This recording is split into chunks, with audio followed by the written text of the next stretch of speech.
کسی کی بچیاں نہیں ہے قربانی کے گوشت پہ اللہ کی یہ دو نام پڑھ لے. اگر کوئی بندہ بیمار ہے تو اللہ قربانی کی گوشت پہ اللہ کی یہ دو نام پڑھ لے.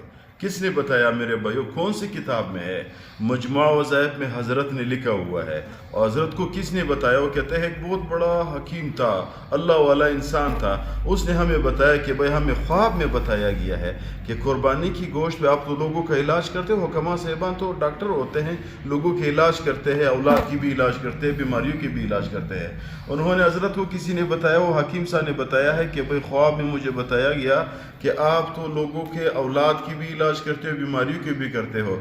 قربانی کے موسم ہے، قربانی کی گوشت پہ اللہ کی یہ دو نام حصار کر کے، یعنی اللہ کی یہ دو نام پڑھ لے، پھر اس کو چف کر دے، اس کو حصار میں لے ہے تو اللہ تعالیٰ اس اولاد، جس کی اولاد نہیں اس کو اولاد دے گا، جو بیمار ہے اللہ تعالیٰ اس کو شفا دے گا. وہ کون سے دو نام ہے؟ صرف 13 دفعہ پڑھنے ہیں. اللہ کی دو نام صرف 13 دفعہ پڑھنے ہیں. کون سے دو نام ہے؟ دو نام بتانے سے پہلے گزارش کرتے ہیں کہ چینل کو سبسکرائب کرے تاکہ ہمارے حوصلہ افزائی ہو جائے.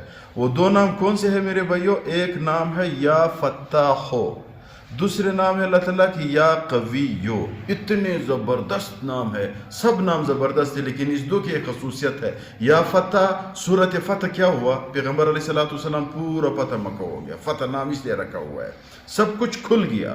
اور قوی، طاقت، تو اللہ تعالیٰ انسان کی جسم میں اتنے طاقت رکھے گا کہ اولاد بھی ہو جائے گا اگر کمزوری ہے. اور فتح، ہر بیماری جو بند ہو گئے اللہ تعالیٰ اس کو کھل دے گا، بیماری بھی ختم ہو جائے گی، اولاد بھی ملے گا، سب کچھ انشاءاللہ تعالیٰ ہو جائے گا. کس طریقے پہ کرنا ہے؟ جب جانور ذبح ہو گیا 13 دفعہ یا فتح ہو یا قوی ہو پڑھ لو، یا فتح ہو یا قوی، یا فتح ہو یا قوی، ایسے جانور پھر چپ کر دے، یہ حصار میں آ گیا، بس پھر اس گوشت کو کھاتے رہے، انشاءاللہ تعالیٰ تمام مسائل کے حل ہو جائے گی.